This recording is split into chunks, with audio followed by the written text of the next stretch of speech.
All right, here we go. Good morning, everybody. It is the last full week before the end of the semester. We're going to have some pretty serious pushes to the end in our classes. That includes next week.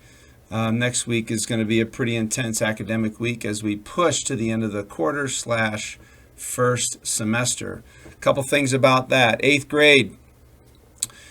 You are going to, right now we've got a couple of week grace period for our missing assignments. That is going to be cut in half starting after break down to 1 week. In other words, 1 week past the due date, the assignment will turn to a 0. But again, that's as we continue to prepare you for heading to our high school. I mean, there's less grace period there, of course, because it's high school and they're preparing you for that next step as well. So that's one of the big changes. Second change after this break is your specials change. So if you're an art Spanish student, you're going to move to Freedom and PE, all right? And then obviously vice versa, PE, Freedom you're going to move to art and Spanish. So that's another huge thing that changes.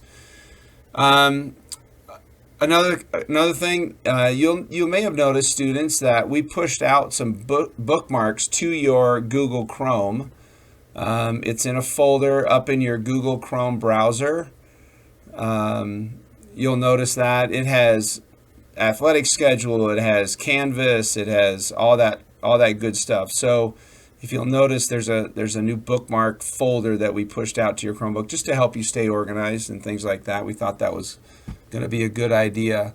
And then a couple things. We'll get to the calendar in just a minute. One of the things that I appreciate, I was in my leadership meeting last week, which it's every Wednesday we meet. And I looked out the window because we meet on the north side. We're in one of the rooms over there that has windows. I can see out onto the athletic field. And what I noticed is in Mr. Jones' PE class, you all were running and working so hard at improving your fitness. And I was just really proud of that. And I really appreciate that. A couple things that I've noticed is up and down the halls and in the classrooms is just how gracious and joyful collaborators you are and gracious communicators as you work on different projects and things like that. And even individual stuff, walking into some math classrooms and one person is helping another person just graciously, calmly, encouraging them. And I just thought just how you all have been treating each other and then treating your bodies out at PE has just been it's just been really, really cool. So that's something that I wanted to make sure that I pointed out to you. I'm just really proud of this group. And then of course I've seen it on the basketball court as well this winter, which has been really great. One more thing, two more things. The Lost and Found over by Miss Allred's, and actually there's a couple. There's one by the stairs at over by the dining hall stairs.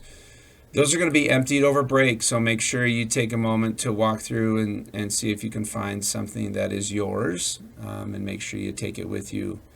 That includes actually, I think, a rake or two still left over from that November, so check that as well, because those are all going to be emptied and donated. And then calendar-wise, make sure you look at the DC Weekly News. Comes out every Sunday, so yesterday.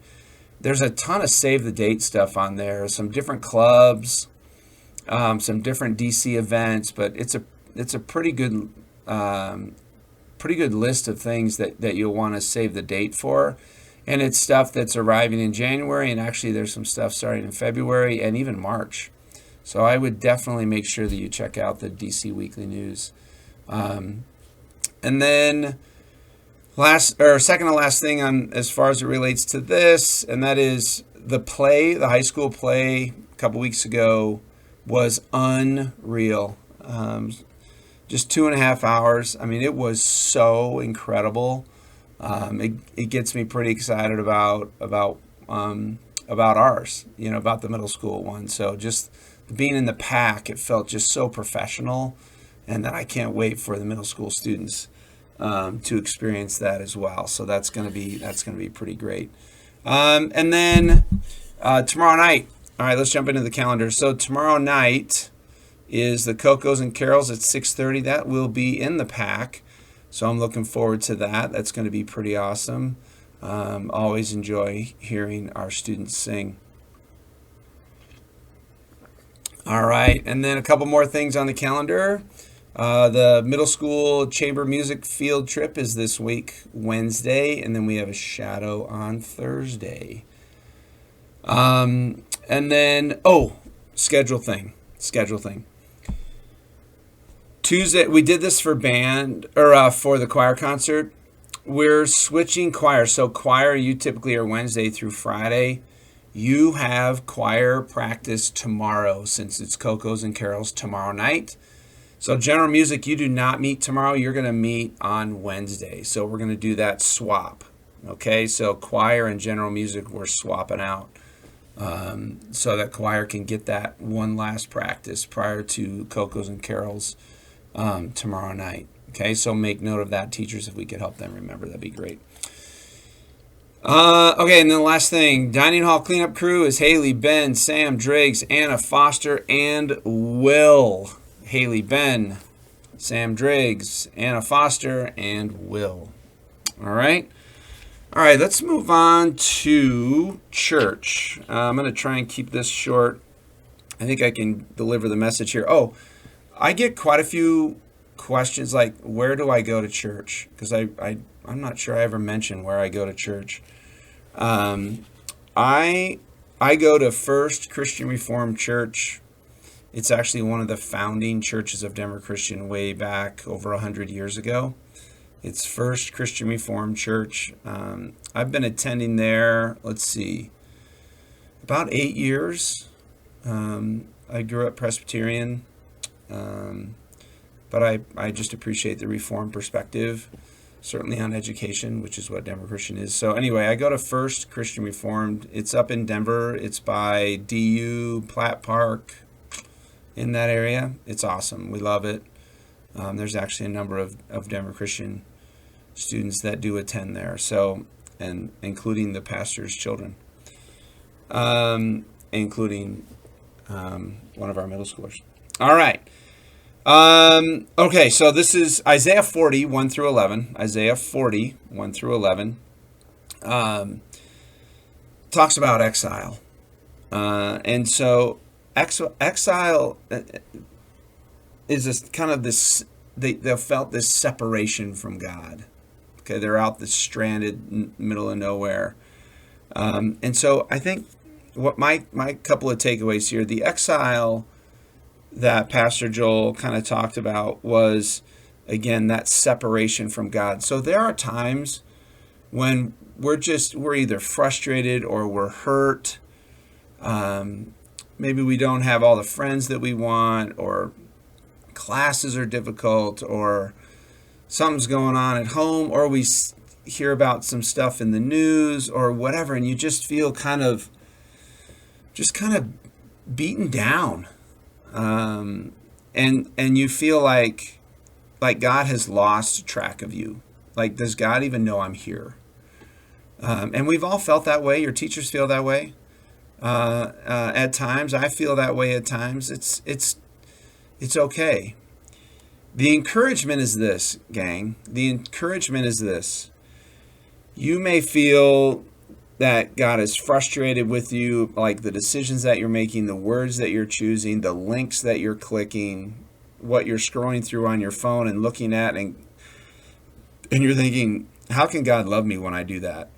How can God love me when I talk like that? How can God love me when I think like that? How can God... And then you feel that sense of exile, that sense of separation. But the reality is, God is there. He is reaching out. He has not forgotten you. You may think you're feeling kind of stranded and isolated and left alone. You're not. God is right there. He still loves you. And so I'm looking at my notes here. So So Pastor Joel said, hear these words. Do not be afraid. Do not be discouraged, because God has not forgotten you or abandoned you. Do not be afraid. Do not be discouraged, because God has not forgotten you. He loves you. He has not abandoned you.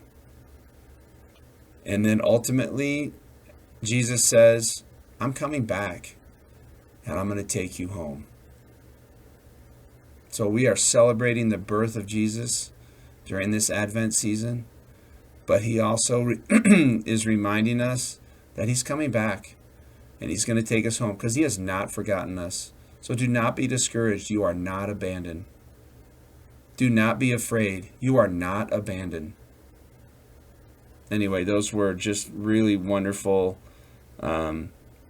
encouraging words, because there is nothing that you can do, say, think that will separate you from God's love. You just can't. You just can't. God's love is bigger than that. So hear those words and be encouraged by those words. All right, gang, you're the best. I'll see you in the halls. Love y'all. Be good.